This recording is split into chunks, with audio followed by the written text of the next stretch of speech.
Muy buenos días, amada Iglesia Hispana Antioquía. Bienvenidos al devocional de hoy. Hoy es el día lunes 24 de junio y vamos a ver la palabra de Dios en Segunda de Reyes capítulo 3, versículos 13 al 27 con el título Las mismas aguas son para salvación de unos y juicio para otros. Ahora me gustaría repasar muy brevemente lo que hemos visto hasta ahorita en el libro de Segunda de Reyes. En el capítulo 1 vimos cómo el rey Ocosías, sucesor de Acab, se cayó del segundo piso y luego falleció. Cuando se lastimó, no consultó a Jehová Dios, sino que consultó a los Baales. Y vimos cómo tristemente él muere. Después de la muerte de Ocosías, vamos a ver en el pasaje de hoy que lo sucede su hermanito, porque Ocosías no tenía hijos.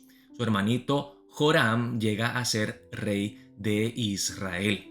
Igual es uno de los hijos de Acab y Jezabel. De la misma manera que hubo una sucesión de reyes, en el capítulo 2 vimos cómo hubo una sucesión de profetas. Dios llama a Elías al cielo, se va en una carroza de fuegos al cielo y Eliseo luego llega a ser su sucesor.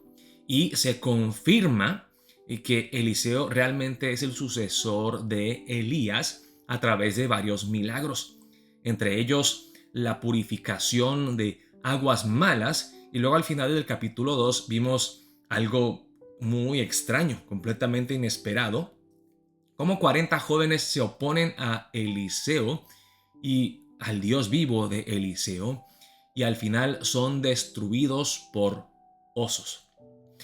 Pues hoy llegamos al capítulo 3 y me gustaría leer el pasaje de ayer juntamente con el pasaje de hoy para que entendamos bien lo que está ocurriendo en el pasaje de hoy. Así que voy a empezar a leer en el versículo 1. Dice la palabra de Dios así: Joram, hijo de Acab, comenzó a reinar en Samaria sobre Israel el año 18 de Josafat, rey de Judá, y reinó 12 años. Acuérdense que murió Ocosías y Joram, su hermanito, llegó a ser rey. Y dice, e hizo lo malo ante los ojos de Jehová, aunque no como su padre y su madre, porque quitó las estatuas de Baal que su padre había hecho. Pero se entregó a los pecados de Jeroboam, hijo de Nabat, que hizo pecar a Israel y no se apartó de ellos. Así que vemos aquí que Joram fue malo, no tan malo como sus padres, pero aún siguió siendo idólatra en algunas cosas. Luego dice en el versículo 4, entonces Mesa, rey de Moab, era propietario de ganados y pagaba al rey de Israel 100,000 corderos y 100,000 carneros con sus vellones. Pero muerto Acab, el rey de Moab se rebeló contra el rey de Israel. Salió entonces de Samaria el rey Joram y pasó revista a todo Israel. Y fue y envió a decir a Josafat, rey de Judá, el rey de Moab se ha rebelado contra mí. ¿Irás tú conmigo a la guerra contra Moab? Y él respondió, iré, porque yo soy como tú, mi pueblo como tu pueblo y mis caballos como los tuyos. Y dijo, ¿por qué camino iremos? Y él respondió, por el camino del desierto de Edom. Salieron pues el rey de Israel, el rey de Judá y el rey de Edom, y como anduvieron rodeando por el desierto 7 días de camino, les faltó agua para el ejército y para las bestias que los seguían. Entonces el rey de Israel dijo, que ha llamado Jehová a estos 3 reyes para entregarlos en manos de los moabitas. Mas Josafat dijo, ¿no hay aquí profeta de Jehová para que consultemos a Jehová por medio de él? Y uno de los siervos del rey de Israel respondió y dijo, aquí está Eliseo, hijo de Safat, que servía a Elías. Y Josafat dijo, este tendrá palabra de Jehová. Y descendieron a él el rey de Israel y Josafat y el rey de Edom. Que en el pasaje de hoy, de ayer, disculpen, vemos algo muy interesante. Vemos cómo Joram, el rey de Israel, sabe que él no puede solo contra los moabitas. Así que él recluta a Josafat, rey de Judá, y luego a Edom también. Ahora, una cosa muy triste que vemos aquí es que Joram sigue el ejemplo de Ocosías y de su padre Acaz, en que antes de salir a pelear no consulta a Dios. No consulta a Dios. Y luego cuando ya salen a pelear, y no sé cómo logra a reclutar a Josafat, porque Josafat era un hombre de fe, no era tan malo como Joram. Porque vemos aquí que es Josafat el que luego dice, no hay aquí profeta de Jehová para que consultemos a Jehová por medio de él. Pero, hermanos, vemos aquí que esto fue después de haber salido a pelear contra los moabitas. Hubiera sido mejor consultarle a Dios antes de salir a la batalla.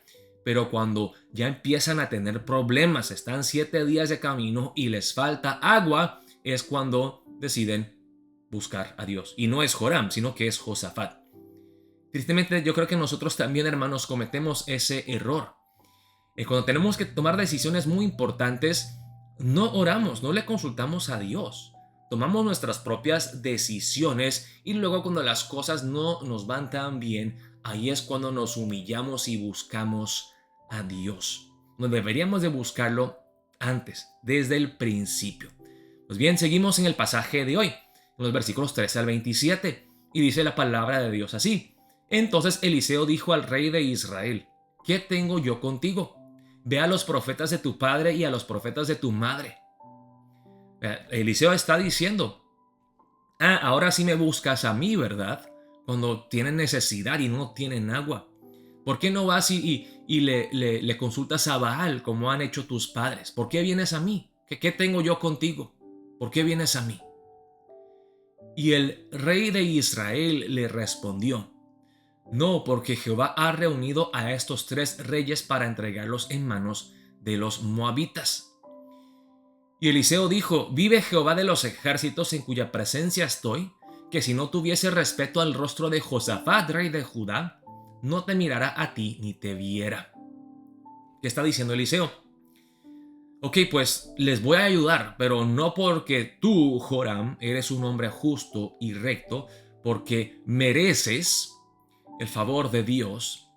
Lo hago por Josafat, que entre ustedes es el único que a mí me parece que realmente teme a Dios. Así que te hablo, te doy una respuesta por Josafat, no por usted, Joram, pero por Josafat. Luego más, ahora traedme un tañedor. Y mientras el tañedor tocaba, la mano de Jehová vino sobre Eliseo, quien dijo, así ha dicho Jehová, hacer en este valle muchos estanques, porque Jehová ha dicho así, no veréis viento ni veréis lluvia, pero este valle será lleno de agua, y beberéis vosotros y vuestras bestias y vuestros ganados. Y esto es cosa ligera en los ojos de Jehová, entregará también a los moabitas en vuestras manos, y destruiréis toda ciudad fortificada y toda villa hermosa, y talaréis todo buen árbol, cegaréis todas las fuentes de aguas, y destruiréis con piedras toda tierra fértil. Aconteció pues que por la mañana, cuando se ofrece el sacrificio, he aquí vinieron aguas por el camino de Edom, y la tierra se llenó de aguas. Esta parte del pasaje me hace pensar, hermanos, en las palabras de Dios a Noé. No quiero que tú empieces a construir el arca, porque voy a mandar aguas.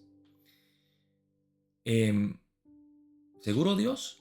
Y aquí Dios les dice, quiero que ustedes empiecen a cavar estanques, a preparar estanques, porque yo les voy a mandar agua. Dice en el versículo 21, cuando todos los de Moab oyeron que los reyes subían a pelear contra ellos, se juntaron desde los que apenas podían ceñir armadura en adelante y se pusieron en la frontera.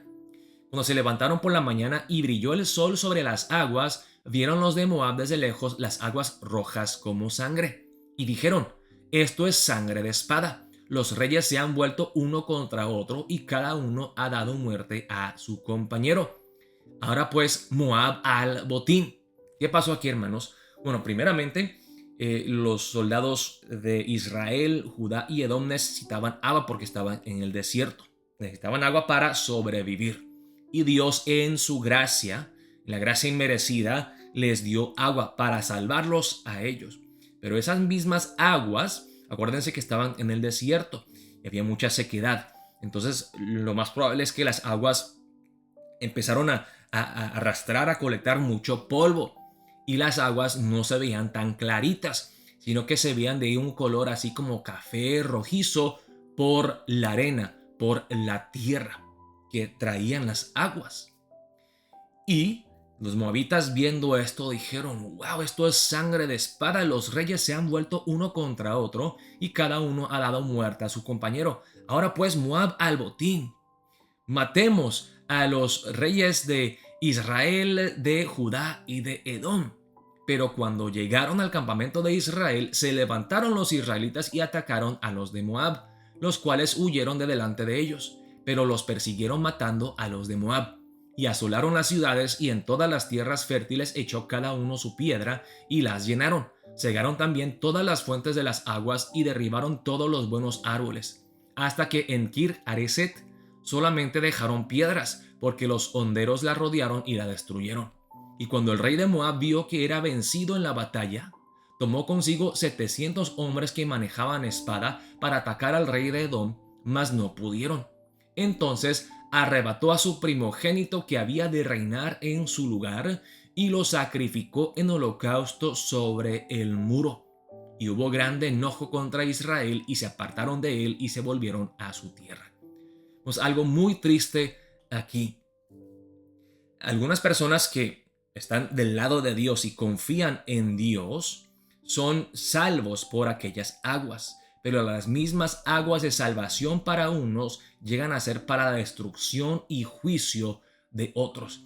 Y vean qué triste que el rey de Moab, en vez de arrepentirse, en vez de reconocer que sus dioses no son realmente dioses, les clama aún más desesperadamente a sus dioses. Los dioses de ellos eran Quemos, y ellos se entregaban sacrificios de sus propios hijos a estos dioses falsos. Y el rey de Moab entonces ve que está perdiendo y sacrifica a su hijo primogénito en desesperación. Vemos que tristemente los que se salvan, pero los que se pierden terriblemente, y aunque quieran, no pueden arrepentirse, no pueden buscar a Dios, están perdidos. Ahora, el pasaje de hoy termina con unas palabras que son un poco difícil de entender, de interpretar correctamente. Dice: hubo grande enojo contra Israel y se apartaron de él y se volvieron a su tierra. Hay diferentes interpretaciones. Algunos dicen que los moabitas, cuando vieron que su rey hasta entregó a su hijo como sacrificio, se enojaron grandemente y con muchas fuerzas lucharon contra Israel y prevalecieron, y los israelitas tuvieron que retroceder. Es una de las interpretaciones que a mí no me parece muy convincente. Ok, la otra interpretación es esta: hubo grande enojo contra Israel. ¿De quién?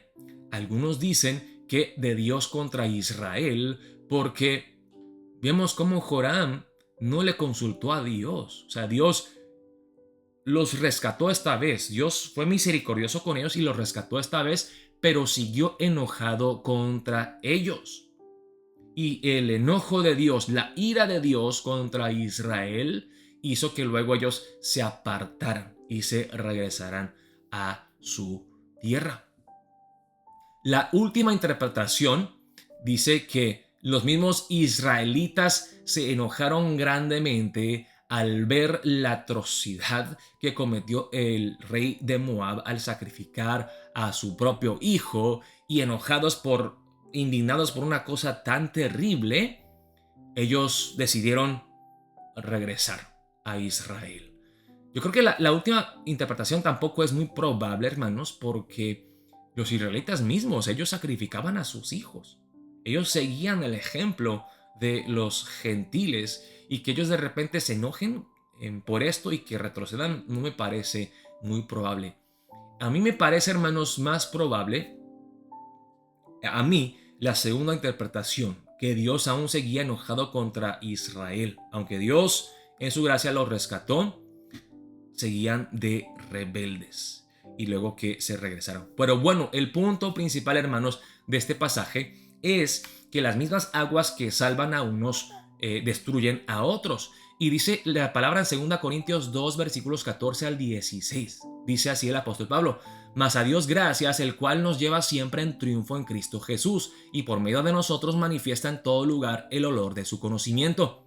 Porque para Dios somos grato olor de Cristo en los que se salvan y en los que se pierden. A estos ciertamente olor de muerte para muerte, y a aquellos olor de vida para vida. Y para estas cosas, ¿quién es suficiente? El apóstol Pablo está diciendo: la predicación del mismo evangelio salva a algunas personas que responden en fe y en arrepentimiento. Pero aquellos que escuchan el mismo evangelio y rechazan a Jesucristo serán juzgados. O vemos la palabra en 1 de Pedro capítulo 3 que habla de las aguas que salvaron a la familia de Noé, pero que juzgaron a las personas que rechazaron a Dios. Así que, ¿qué es lo que vemos en el pasaje de hoy? No son las aguas en sí que salvan. Y dice en 1 de Pedro 3 igual, que las aguas del bautismo son como las aguas que salvaron a Noé. No son las aguas en sí que nos purifican, que nos lavan, sino que es la fe en Cristo que nos salva. Aquí en estas aguas que vimos en el pasaje de hoy, fue la fe en Dios. Y depende de qué lado estás. Si estás del lado de Dios, estas aguas son para refrescarte, para fortalecerte, pero si estás en el lado equivocado y estás en contra de Dios, esas mismas aguas que pueden ser para vida, llegan a ser para muerte. Así que lo importante, hermanos, no son las cosas externas, los ritos, no es la tradición humana, sino que es la fe en Cristo Jesús que salva. Vimos cómo los israelitas obedecieron a Dios en fe y prepararon los estanques, de la misma manera que Noé preparó el arca.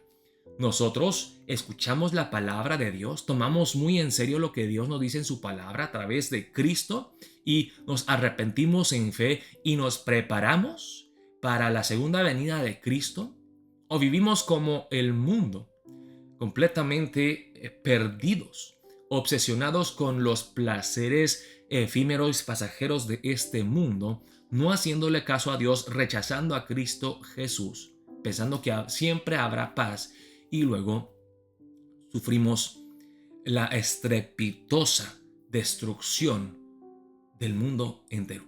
Que vamos a orar para empezar el día de hoy. Dios, queremos vivir por fe. Queremos estar del lado correcto y entendemos que no es el bautismo en sí que salva, no es algo que yo hago, sino que es la fe que yo pongo en Cristo Jesús, la confianza que yo pongo en ti. Oremos de esa manera para empezar el día de hoy. Dios los bendiga, amada Iglesia Hispana Antioquía.